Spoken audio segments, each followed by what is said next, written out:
So I won't spend much time on this. Just kind of my background, so I'm legitimate. Got a degree in natural resource management. Worked in Southeast Michigan for a while doing habitat restoration, and then joined North Country SISMA in 2018 as the invasive species technician, and then in 2024 became the program coordinator. So North Country SISMA. SISMA stands for Cooperative Invasive Species Management Area.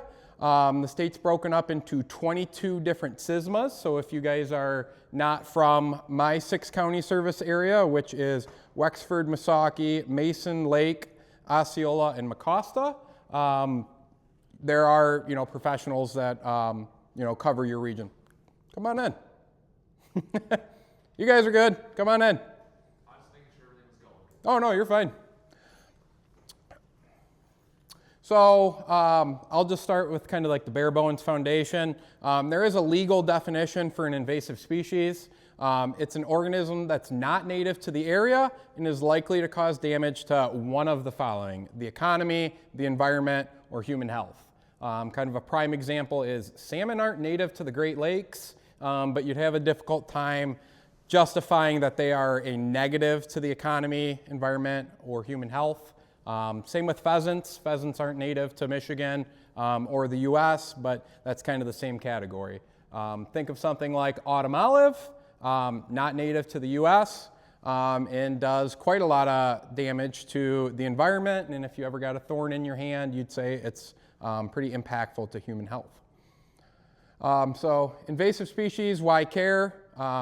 Negative impacts to biodiversity. They alter ecosystems.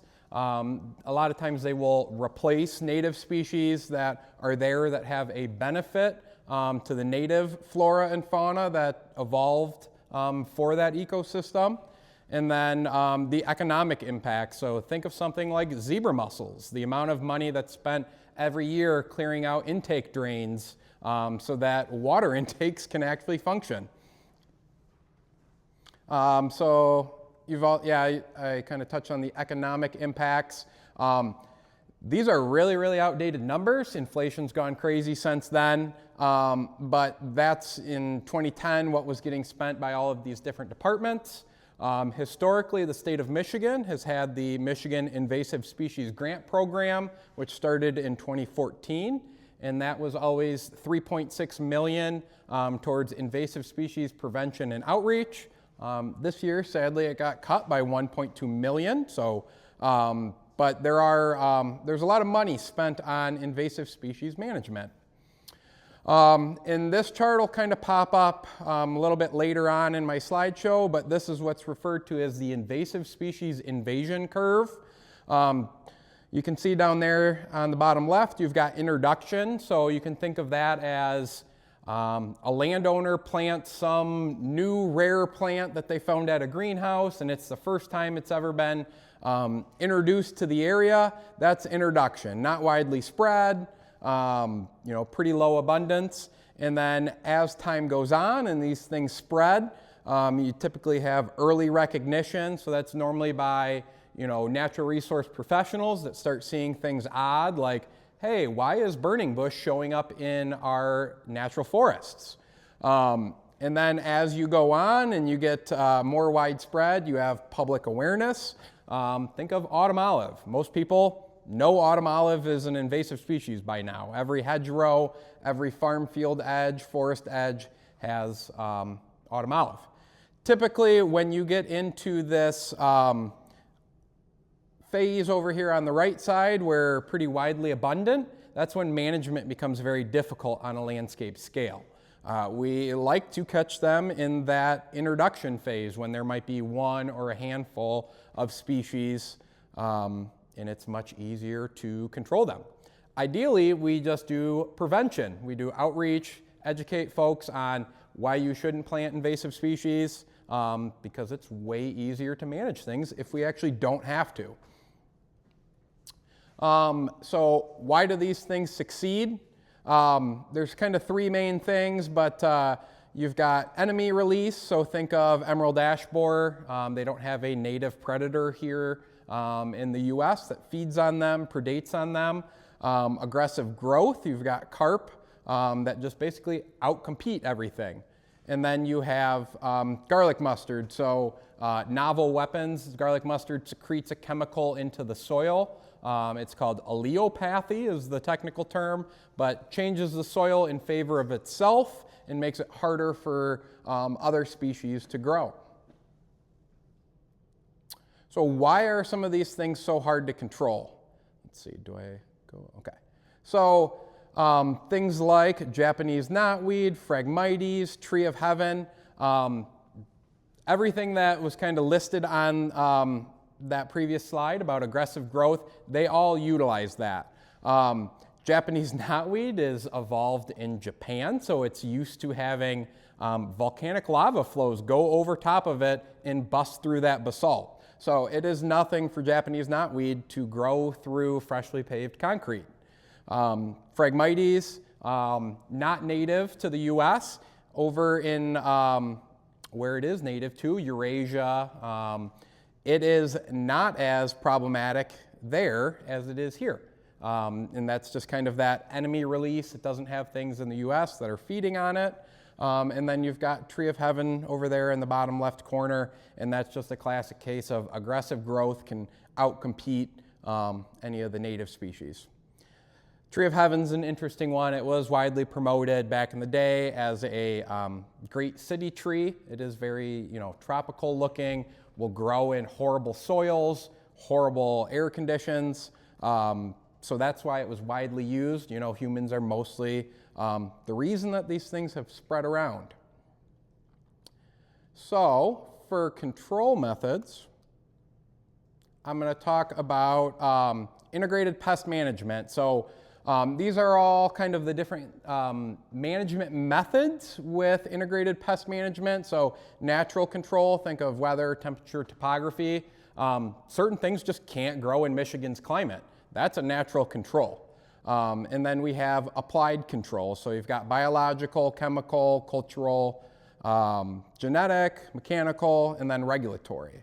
So here are some examples of them. So biological control, the poster child for that is purple loosestrife.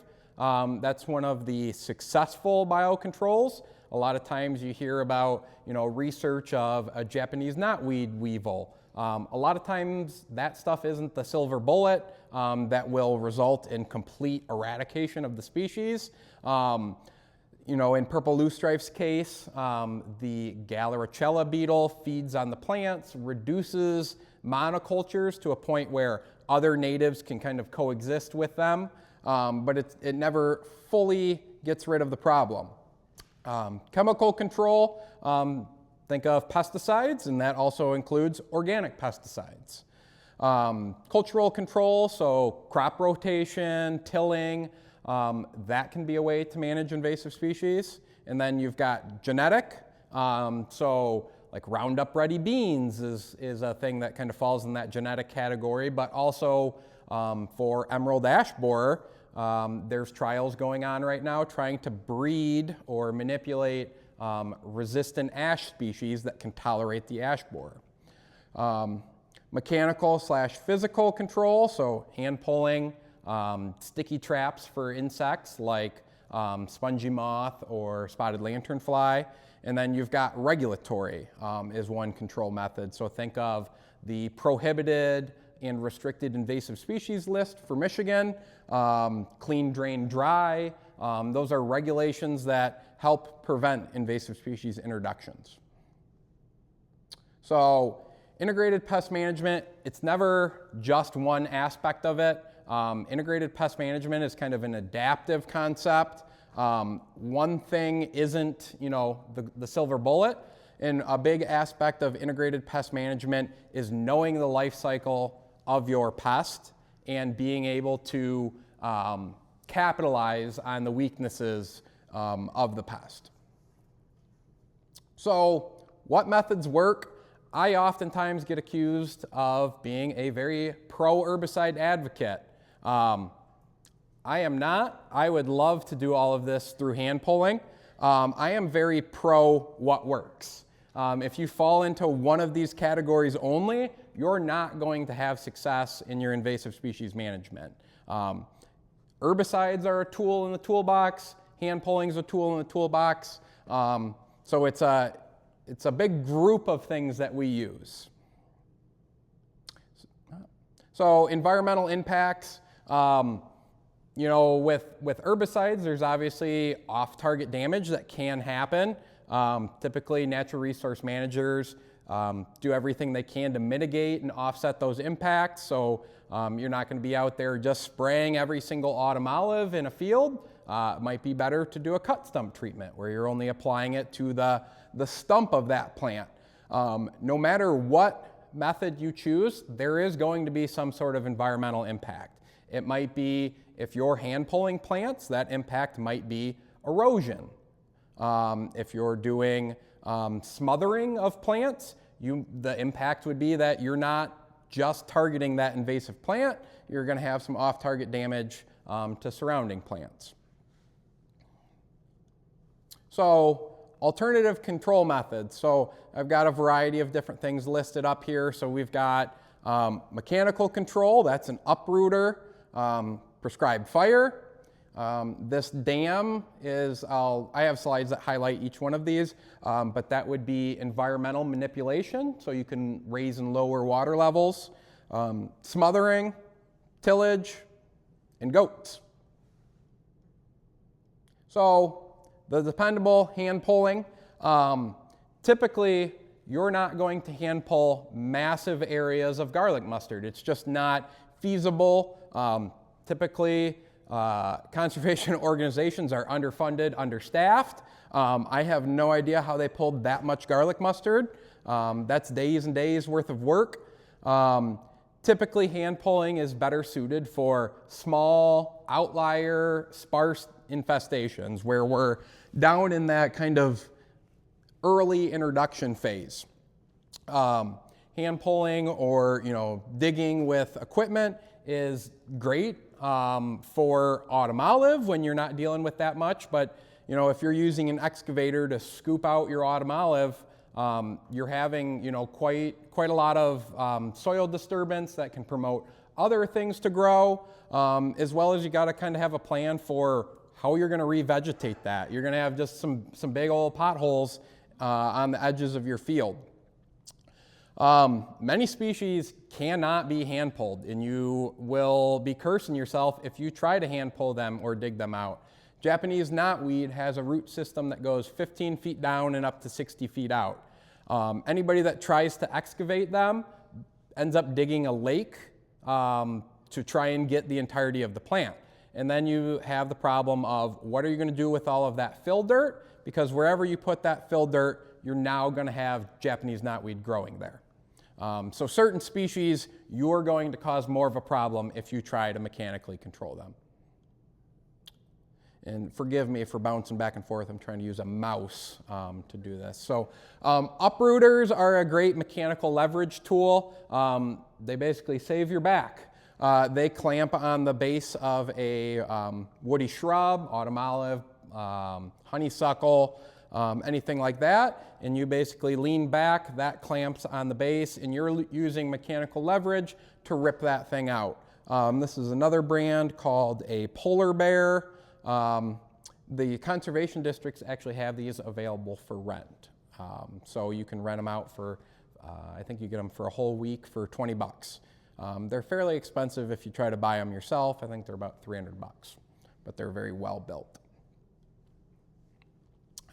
Fire. So fire is a natural part of the ecosystem. Much of northern Michigan is a fire-adapted ecosystem. So it is a normal thing to have fire on the landscape.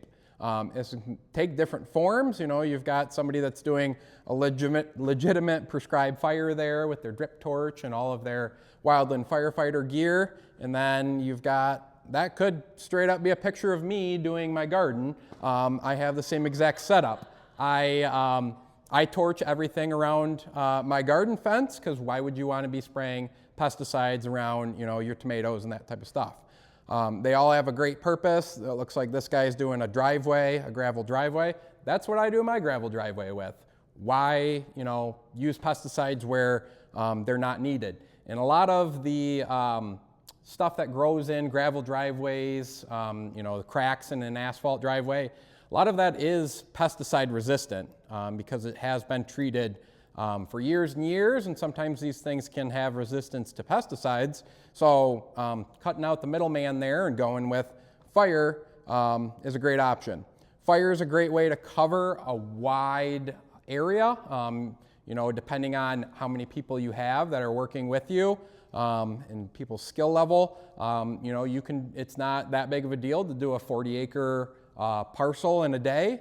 That's on the smaller end. I do my backyard. I've got 5 acres, and I just do small little areas trying to set back the spotted knapweed, and I do them in about 1 acre burn clumps.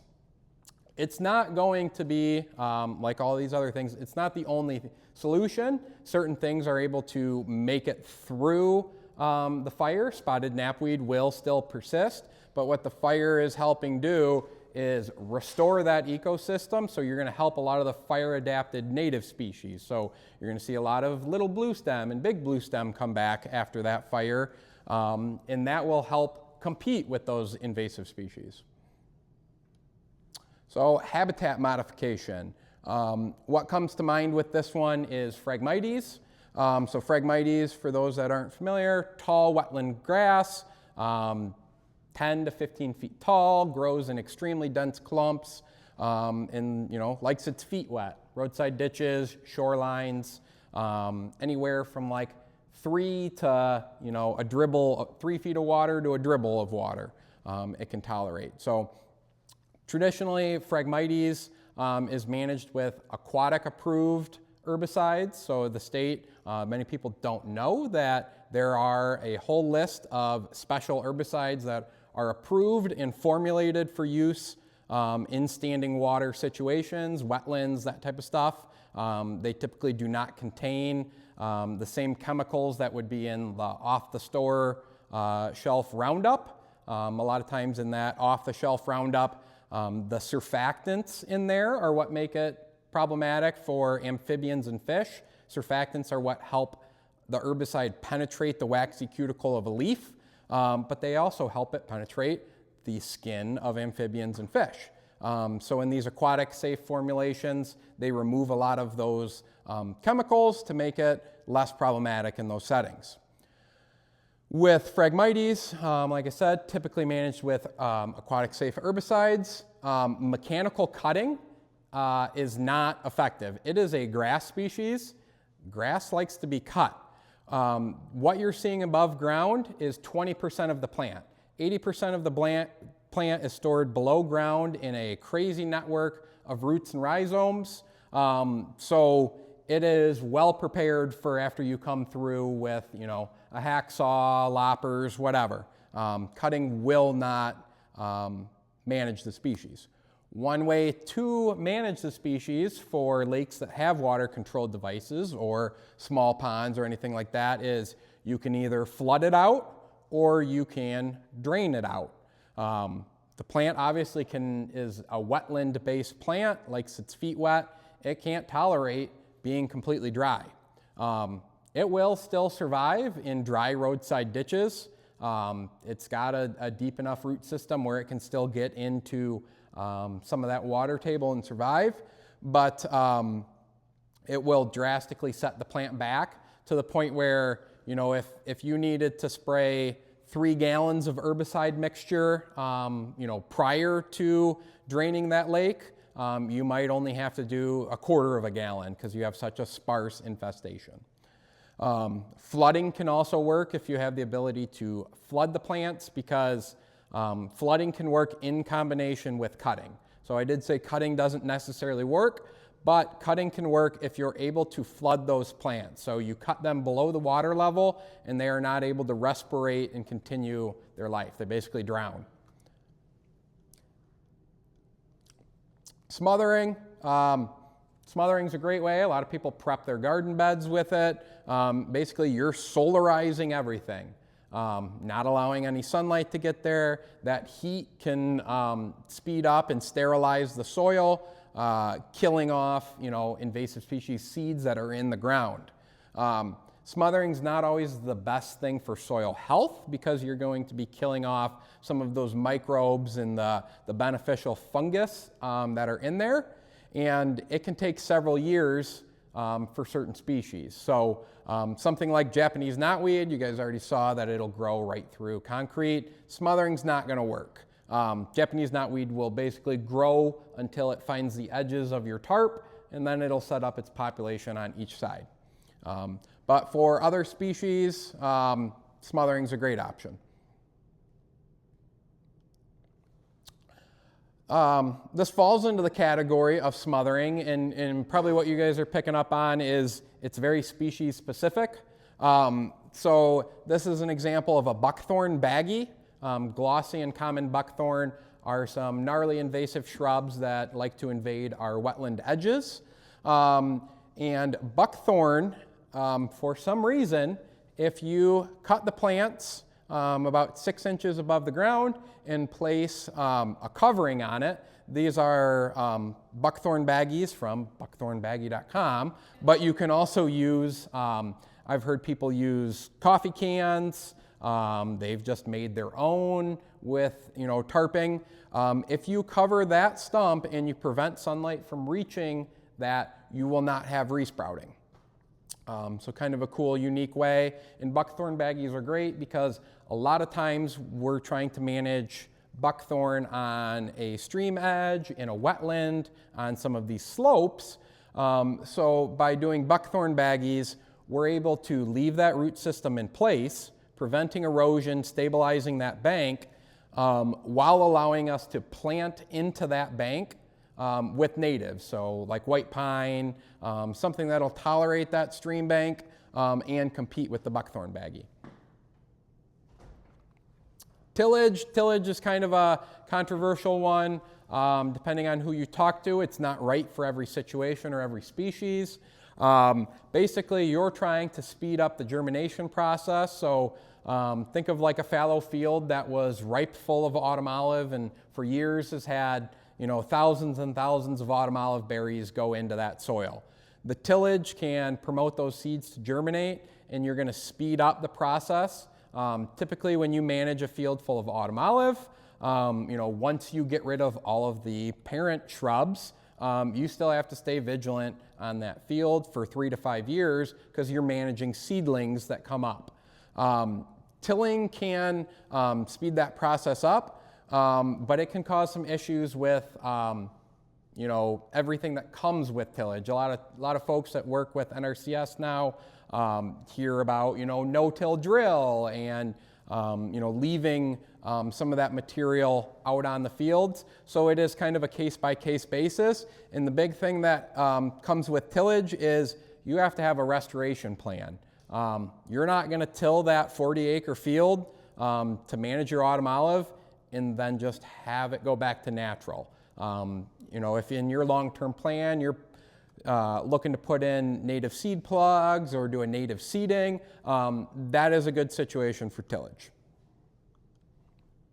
Goats. So goats are a great way to manage a large quantity of invasive vegetation. It can be very difficult and actually is impossible to tell the goats, hey, only eat the invasive plants. It's best suited for areas that are nothing but invasive plants. You want to start fresh, and you want to start fresh on kind of a non-herbicide basis. So I've actually seen a lot of social media posts, a couple guys here in Michigan that have goat crews that they travel around for hire. They set up a perimeter fence, and basically the goats are set loose in there for about 48 hours, and they leave it a clean slate. The big thing to keep in mind is they are just defoliating the plants. They are not doing anything to address the root system. That's going to look back the way it was probably by the end of the growing season.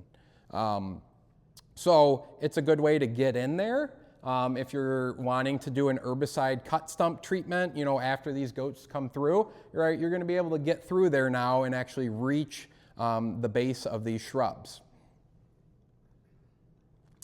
Mowing. So mowing can be used. It's just like all these. It's very species specific. Like I said, Phragmites, it's a grass. You're going to proliferate the growth if you mow it. Species like wild parsnip, that's what's pictured here, these yellow umbels. Think of Queen Anne's lace, but with a yellow flower. We have pretty significant wild parsnip populations in Osceola County, none in Missaukee County that we know of, and it is primarily spread through mowing. Typically, the plants reach viable seeds late June, and that's right when county mowers are getting out there, because late June is when this plant reaches about 6-7 feet tall, and it's triggering the need for mowing to maintain safe sightline views. Our county mowers don't want to hit it. They know that it's a problem, but they need, they have an obligation to maintain safe sightline views. The plant can be effectively controlled through mowing if you time a perfect 1 week window. That 1 week window is not always the same. If you mow too early, you're going to cause the plant to double up on the amount of flowers that it produces, and it will produce more seeds. If you mow too late, you're going to drag seed heads down the road. The plant will still go to seed, so if you cut this plant and left it on the side of the road, it'll do everything it can to still produce a viable seed. So these things want to live, they want to survive, they want to reproduce. So it's very difficult, on a county basis when we're working with our road commissions to say, hey, don't mow southern Osceola County right now, but the northern section is great. But avoid this one township because they're late for some reason. So on an individual landowner's property, it can work great because they know, hey, my 5 acres, I'm seeing it. It's, at the right time. The other thing to keep in mind with wild parsnip is it has a phytophototoxic sap. So if you get the sap on your skin, you're going to have severe burns and blisters every time you go out in the sunlight for up to 3 years. Giant hogweed is in the same exact family and has a little bit gnarlier of that same chemical, and hogweed will send people to the hospital. And that can reoccur for up to 5 to 10 years. So organic pesticides. When Erin initially asked me to present, she asked me to give a presentation on organic pesticides and kind of all the info about it. That's a very difficult presentation to give because they're not what people hope they are. And we'll go into that a little bit here. So one big thing to keep in mind with organic pesticides is they fall into a specific category with the EPA and they are not regulated. So whereas for a bottle of Roundup, if you get that off the shelf and it actually has a very big herbicide label, you peel that label off and it's a little booklet. It can be anywhere from 10 to 20 pages long that covers everything from dosage to where you're not supposed to apply it, what it's effective on, what you might need to keep in mind of, hey, don't be near fruit trees with this herbicide. None of that comes with organic pesticides because they fall into a special category. In organic pesticides, they include things like neem oil, permethrins. Permethrin's a big one promoted for ticks as an insecticide, and then some other synthetic stuff can fall into the organic category. Everything I just kind of highlighted there. So a broader definition, it's a pesticide approved by the USDA for use in organic agriculture. That's where a lot of folks, are headed is organic agriculture. They, rightfully so, want to reduce the amount of impacts from traditional synthetic pesticides to the environment. But there is no silver bullet, and organic pesticides are not those. So synthetic, this is way more wordy than I was hoping it was going to be, but that kind of gives you the difference between traditional synthetic pesticides and non-synthetic pesticides. I've got better slides after this. So, regardless of whether a pesticide is organic or synthetic, it can still be dangerously toxic. So right here you have permethrin. Permethrin is toxic to wetland organisms. So I don't encourage, permethrin's widely used by conservation folks to treat their clothing, to keep ticks off. That clothing can't be worn in wetland situations because you're going to kill everything that's in that wetland. It's a broad spectrum insecticide, and it will have impacts to everything that tries to jump on you, not just the ticks. I talked about aquatic approved formulations before. That's a big thing that folks don't know. I get folks that call me all the time that say, hey, I'm trying to treat my Phragmites with XYZ chemical that I got off the shelf at Home Depot, and I cringe. I'm like, that's not good. The big issue with aquatic approved traditional herbicides is they aren't widely available to the general public. You're not going to go to Tractor Supply and see Aquamaster, which is what we use on a quite often basis in the fall. That is an aquatic approved formulation of glyphosate. Glyphosate gets a really bad rap. I'm not going to go on the glyphosate rant right now, but it's a very widely used traditional herbicide. And what the traditional member of the public's going to find at Tractor Supply is this big jug of generic glyphosate that still has those surfactants in it that would be impactful to aquatic invertebrates, fish, amphibians. Yeah, I wish that there were a lot more widely available aquatic approved ones at our local stores. You can buy anything on Amazon nowadays. It'll come to your door. Find the Aquamaster on Amazon, or do you need that? You can find it on Amazon. Home Depot's pretty good about allowing stuff to be shipped to store.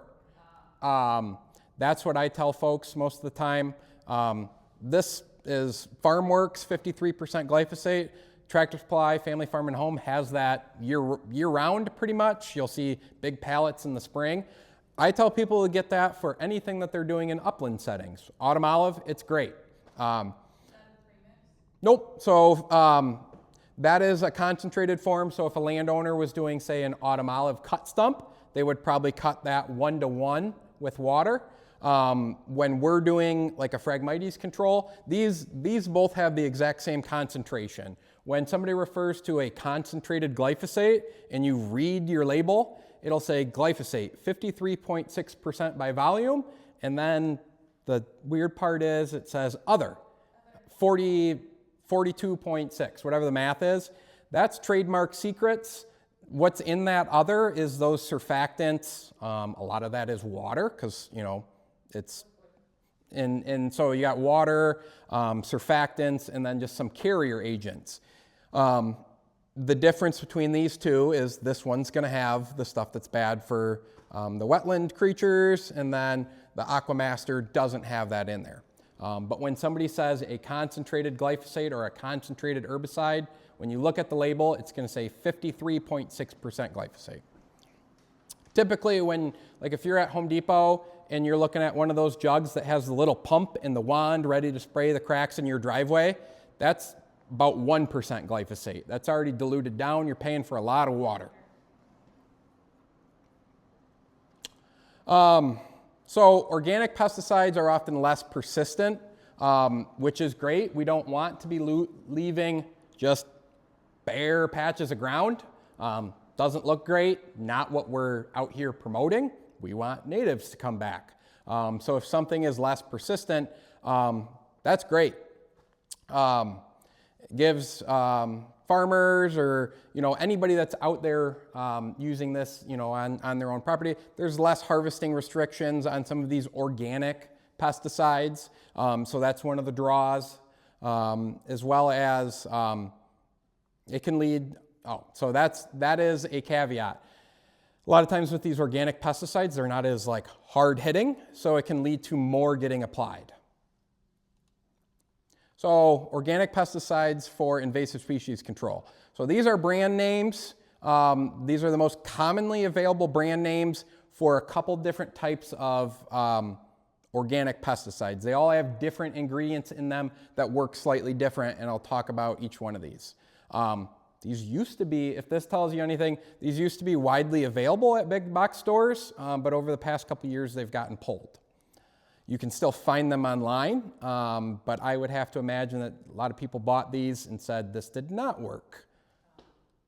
So Dr. Earth is a mixture of a lot of different oils. So you have clove oil, rosemary oil, sesame oil, and it's marketed as just kind of a broad spectrum killer. There's a bunch of different varieties of this Dr. Earth.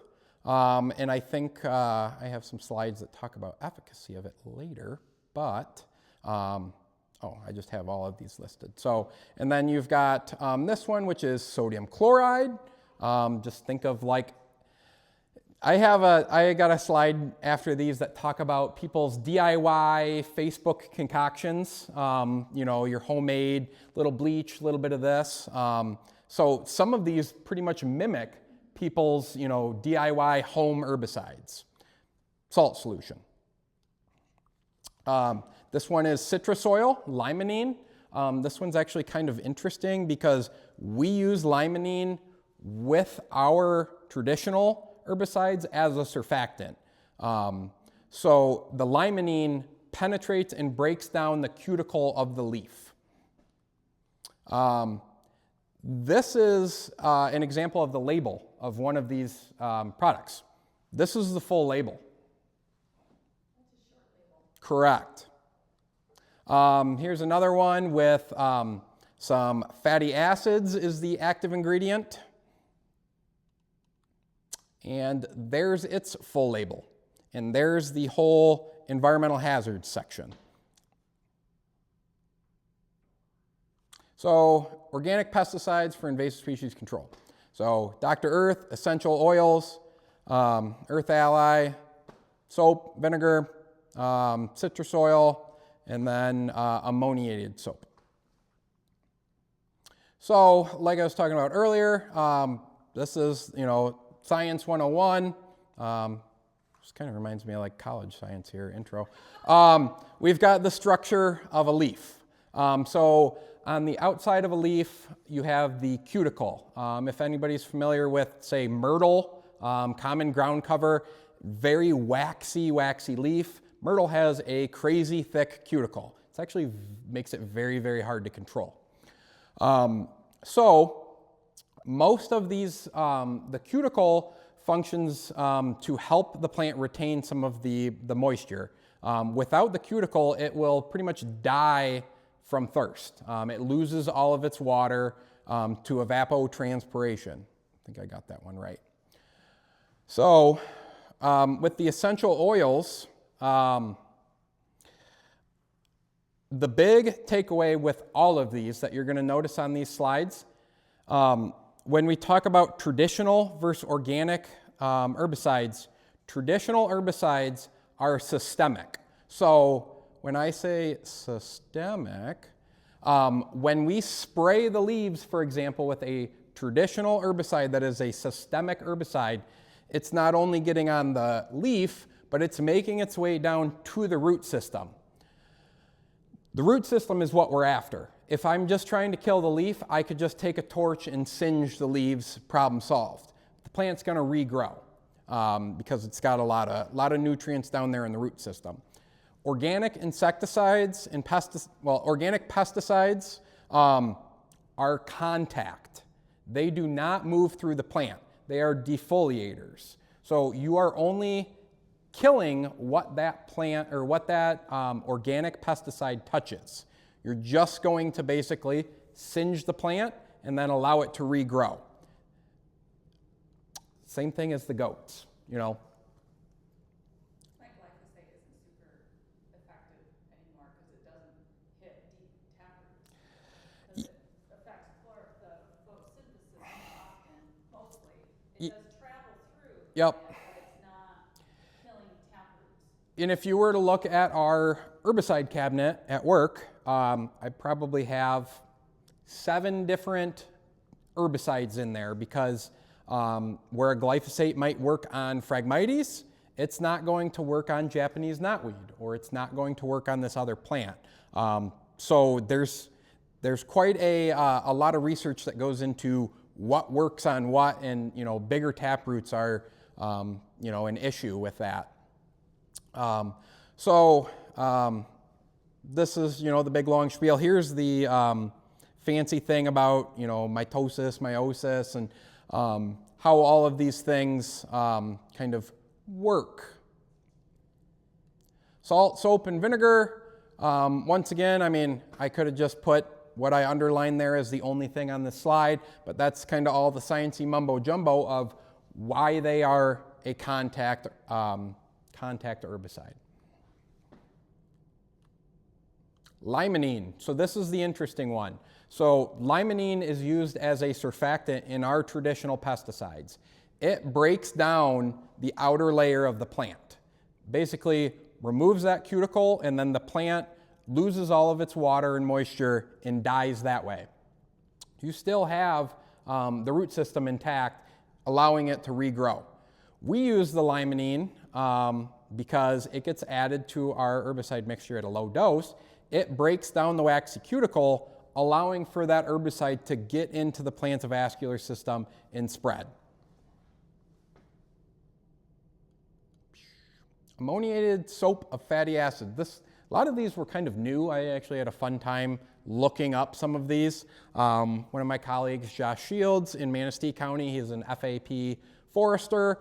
He did a lot of trials on some of these different over-the-counter organic pesticides and traditional pesticides. So I kind of worked with him a little bit on, picking his brain. But same thing with soap of fatty acids, does not kill the roots. If you're putting a pesticide out there, whether it be organic or traditional, there's no sense in doing the same thing year after year after year. You want to actually just solve the problem, which the problem is the root system. These are the autumn olive control studies I was saying Josh did. He compared, your control is nothing, didn't do anything, we just cut it and let it regrow. Here's Dr. Earth, 14% mortality. If you're going to go through all of the work of doing cut stump treatment on autumn olive, you want a lot more than 14%. I'd rather go with the 100% mortality with Roundup. DIY herbicide mixtures. I have heard the most heinous stuff get mixed up in an herbicide sprayer, all in, for the purpose of killing something. Quantity. You put enough of this stuff on anything, it's going to die. Epsom salt, ammonia, diesel, de-icer, hydrogen peroxide. These are all things that are marketed, on Facebook, Instagram, of, hey, why would we want to use Roundup to kill our stuff? And I'm all for not using traditional pesticides, in garden settings, anything like that. Like I said, I have propane torch around my garden. I would never do any of this around my garden. That is crazy. If you put enough salt on anything, you're going to turn it into a salt flat. We've had native gardens at my previous job that, for some reason, the plow truck thought it was a great spot to offload their salt. Years and years worth of native garden just put to bed. Nothing's actually grown there in years because nothing will. If we want something to grow there, we're going to have to excavate all that soil. A lot of this stuff too will have profound impacts to, if it's not just the salt sterilizing your soil, hydrogen peroxide, bleach, the microbes in your soil are not going to love all of that stuff. Diesel fuel, that's just kind of straightforward. So this is where, that was kind of the reason of where I was like, Aaron, I can't really give a presentation all about organic pesticides because they're not the solution. The solution is using herbicides safely. They can be used safely. That herbicide label that's 10 to 20 pages, it's actually the law. If you don't follow the guidelines specified in that herbicide label, that's an off-label usage and you're breaking the law. We would receive very large fines for that. And we've actually made a mistake in the past, and we treated it in a setting where we weren't supposed to use that herbicide, and MDARD does not like that. Nope, not at all. So like I said, not the only solution. Garlic mustard can be hand pulled. I'm not going to tell a landowner if they have an infestation the size of this table. I'm not going to tell them to go to Home Depot and get herbicide. Hand pull it, put it in a garbage bag, and it could go right in the trash. A lot of people don't know that that invasive species, they should be disposed of in a traditional landfill. Don't put them in a compost pile. Don't put them in yard waste bags for them to go to the community compost pile. They will continue their life cycle, produce viable seeds, be viable in that compost, and now somebody else is going to get garlic mustard. Some invasive species require herbicides to effectively control. That's just how it is. Japanese knotweed is listed as a prohibited species in the state, making it illegal to sell or knowingly transport. Nobody's going to knock on your door and say, hey, you've got knotweed, it's prohibited. You can still, have it. Some people love it. But the idea is to not have any new infestations, because even with traditional pesticides, Japanese knotweed is incredibly difficult to control. Organic pesticides, it will gobble it up like it's Miracle-Gro. So, already hammered on, the label is the law. Tells you everything you need to know. Let's see how I'm doing on time. Getting close. So it tells you everything you need to know. Tells you how thick your gloves need to be. Tells you, wear long sleeves. Do you need eye protection? Has everything you need to know on there. Oh, these are my fun slides. The same people that say, oh my God, Roundup is so bad, are out there treating in this. That's also not proper herbicide attire. More PPE can actually make it hazardous. This is as simple as it is. A pair of jeans, long sleeves, some rubber boots, some nitrile gloves. Triple rinsing your equipment. This is just my general herbicide spiel here now. Triple rinsing your equipment 3 times with water after you're done and saving that rinsate, and you can reuse it. This is more for people that are, doing larger scale herbicide treatments. Typically when you get that pump with the sprayer from Home Depot, that's all built in there. You don't have to worry too much about that. Let's see, what else we got? Preparing for your cleanup. I always encourage folks to kind of know what their process is going to be, before and after their herbicide application. Don't go into your kid's bathroom and wash all of your herbicide equipment and leave all your herbicide stuff, where your kids are at in the home. Why not just do it outside? We use camp jugs. We're out in the field doing all of this stuff on a tailgate. So we wash up in the field. That way we're clean when we get back to the office. Your stuff can go in the washer. You're supposed to run the washer cycle in between your pesticide clothing and when you're moving, back to normal household stuff. And you should air dry your stuff, is the recommendation. Safe storage. Don't just leave your pesticide jug on the basement floor right next to the drain. That's a big no-no. Jugs leak, plastic cracks. Secondary containment. Read your herbicide label. It'll tell you how it needs to be stored. It might say, do not allow this to drop below 32 degrees. It might say, if it freezes, that's fine. Shake it very, very well to reconstitute it. But at the bare minimum, have your herbicide stored in a secondary containment tote. Not a cabinet, a tote, something with a liner. Yep, something with a liner. Some cabinets, some pesticide cabinets have it all integrated in them and have a reservoir on the bottom to catch any spills. But yes, just think about, hey, if this jug cracks, where's this pesticide going? General planning considerations, I'll speed through this one, but look at the weather, you know. If it's going to rain tomorrow, within 24 hours, maybe don't plan for your pesticide application. General herbicide mixing, don't be sticking hoses from your well right into your sprayer, because backfilling can happen, and then you can pollute groundwater resources, everything that Aaron already talked about. We don't want to be polluting our groundwater. Herbicides and surfactants, already talked about this a little bit.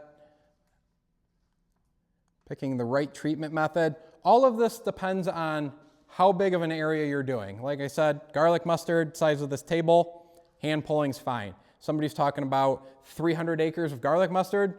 Now we're talking about getting a crew out there with backpack sprayers to do an herbicide application to speed that process up. Not weed control. This is more just species specific stuff, but there are different methods for,